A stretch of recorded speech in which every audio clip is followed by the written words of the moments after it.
back live from the Mutant booth at the 2014 Body Power UK Expo. Big Ron Partlow. This is the lab report. You know the deal. Johnny the Mutant Kid Doulll. What's going on, my friend? What's up? Hey, buddy? you are the Mutant Kid. Like, I guess, yeah. How's it feel to be halfway around the world to have people coming just to see you? You know, this is my first time, like, you know, overseas, this far away from home and stuff like that. But I'm really surprised. Everywhere I go with Mutant, I'm surprised on how many people come, you know, specifically to see me.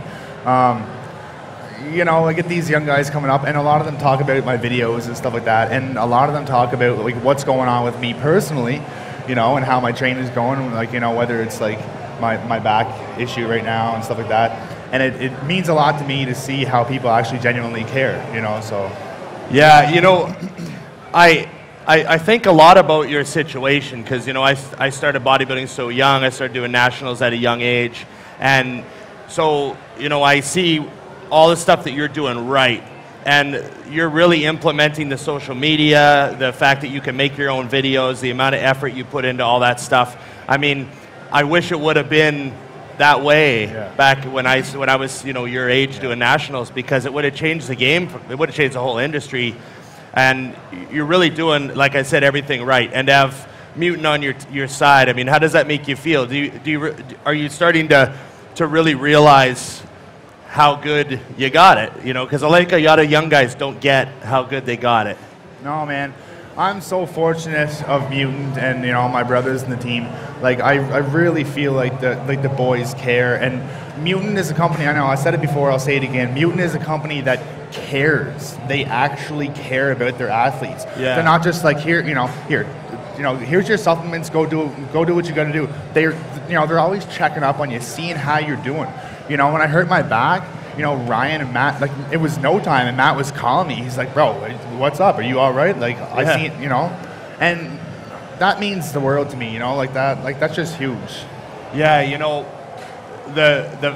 we talk to other people from other companies, and we hear what goes on with them, and it just solidifies the brotherhood thing that we got going on here. Now, how was Dino's last night for you?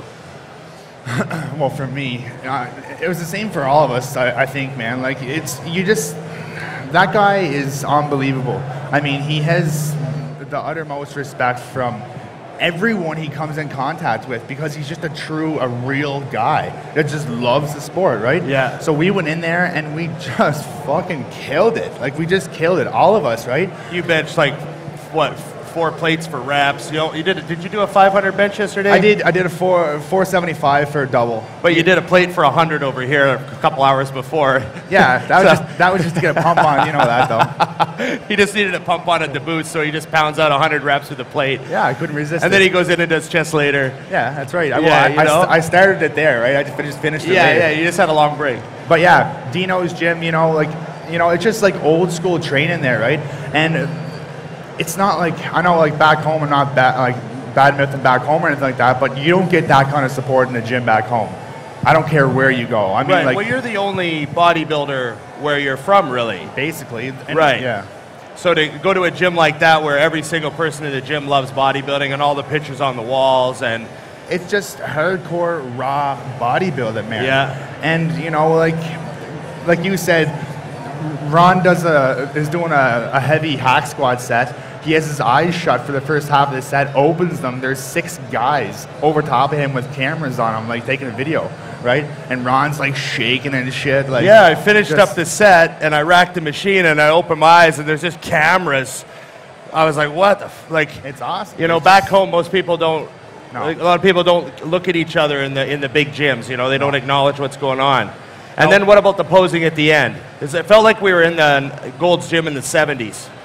Man, I don't know, man. I'm still, like, in shock about what went on last night. I never had an experience like that in my life.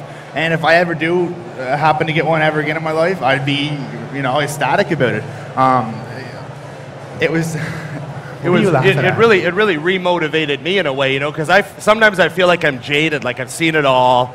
It takes a lot to, you know, jar me and make me, you know, but that was awesome last night. Just, you know, and the team crowding around for photos at the end. At the end, and yeah, and Dino was like, come on, everyone give a holler, and we were all just like, yeah. Yeah, I know. Awesome. Well, we're here because it's Twitter Q&A with the Mutant Kid. That's it. So we got some Twitter questions from some of our, our real loyal followers, and I'm just going to read them off to you. Taylor Burgess. Hey, Taylor, what's up? He asks a lot of questions. I've talked to him on Facebook and stuff. Yeah. What made you start bodybuilding? Like, why was it bodybuilding? Why wasn't it something other? Well, first of all, like, no matter what I did, no matter what it was, whether it was softball, soccer, whatever, I just always had to win. There's nothing I can do about that. I mean, if I was playing a game of 21 with someone, I may not look like I was trying, but I was. I wanted to win. It's just the way I am, right? Right. So I started working out when I was, like, actually working out when I was 15 years old. A teacher in my high school took me under his wing right away, noticed I had a lot of strength, and we started powerlifting right away, right? And I ended up, I talked about this before, how I ended up breaking every provincial powerlifting record when I was 17 in grade 12. Right. But then whenever I get out of high school, I didn't like specifically the way that powerlifters looked, but I wanted to look like a bodybuilder but lift like a powerlifter. So I'm still kind of juggling that, and it may not work like that my whole career, as you know, like injuries kind of have come into play there and stuff like that. But oh yeah, trust me, there does come a point where you have to kind of make a decision. But you're at that age where you've got both just rolling. I mean, it's still motivating for me to see, like you're squatting 725 in that video. What's the response been? Man, I have a lot of people coming up and seeing me, and they're like just asking me about that video alone. Like they're just like, "Well, did you really squat that?" I'm like, "Well, yeah." Like, what do you mean, the special effects? There was no plates added in that video. What you see is what you get. Like whenever I was like at the end of it, and I was like, my nervous system, everything's just shot, like you said, on the bench, right? shaking. That was real. I mean, that's nervous system overload. Yeah. Okay, Simon Johansson, what drives you every day towards your goals? I mean, again, it's like, I just want to be the best. I mean, like, I know I don't want to break into the next question here, but like, we all work towards something, and we all want to be the best at what we work towards, right? So that's basically it, man. Like, I just want to be the best. That's all there is to it. And I love this sport. Like, if I'm tired, right, all day long, if I'm tired and I'm falling asleep like that, as soon as it's time to get ready to go to the gym, man, I perk up and I find something within me to keep it together and to kill a workout. I mean, right after the workout, I could pass right out, but while I'm in that gym, it's a totally different story, man. Like, I always tell people that the workout, I call it the great corrector, the great equalizer. If you're in a good mood, a good workout improves it. If you're in a bad mood, a good workout corrects it. Yeah. If you're tired, a good workout picks you up. There's nothing, I'd say, no matter what's going on, the gym is just going to make it better. 100%. And as long as that's there every time I get up in the morning, I'll keep doing what I do. So, 100%. that'll just keep coming with time.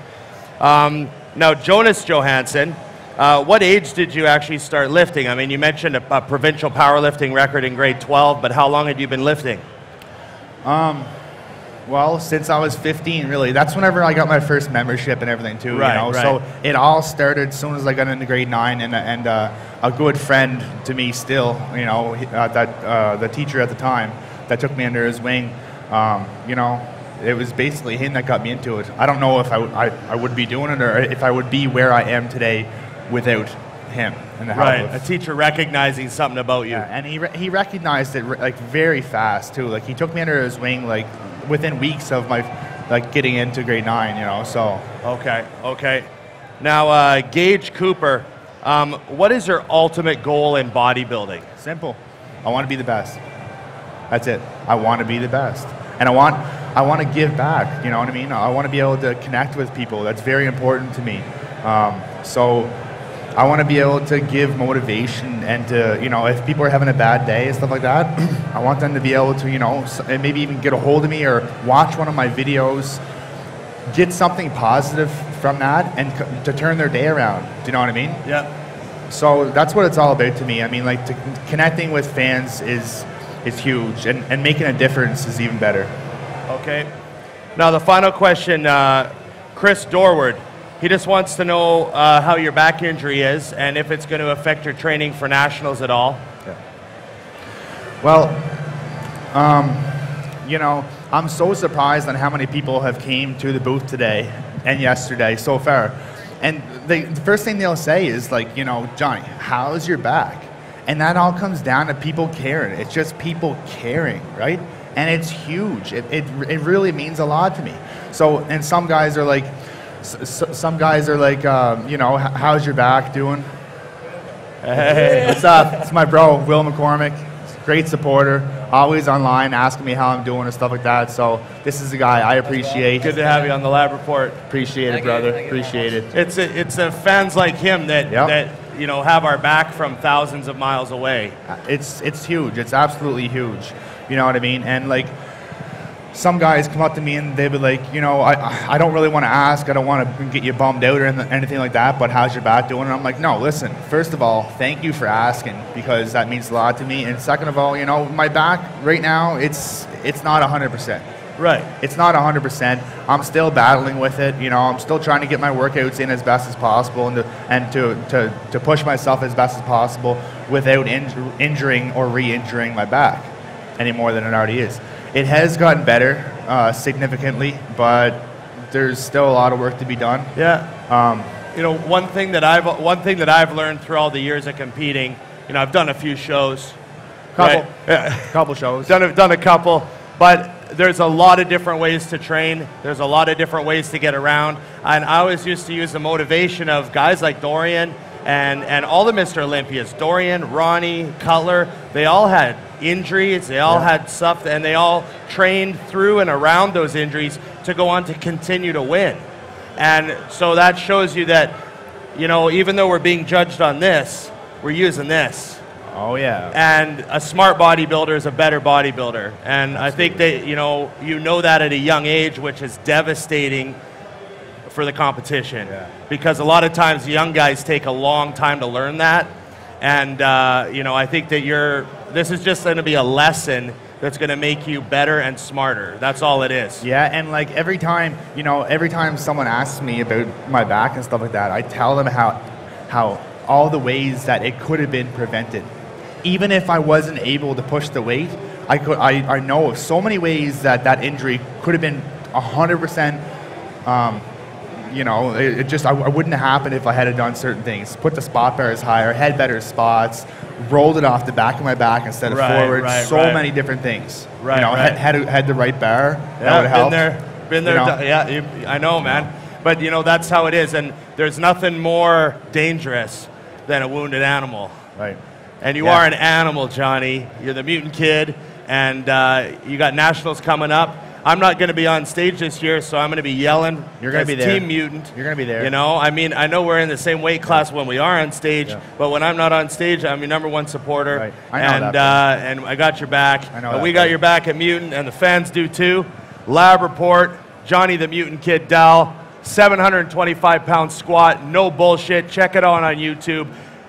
Dangerous at nationals. My pick for the pro card this year. No bullshit again. No bullshit. There we go. We're out.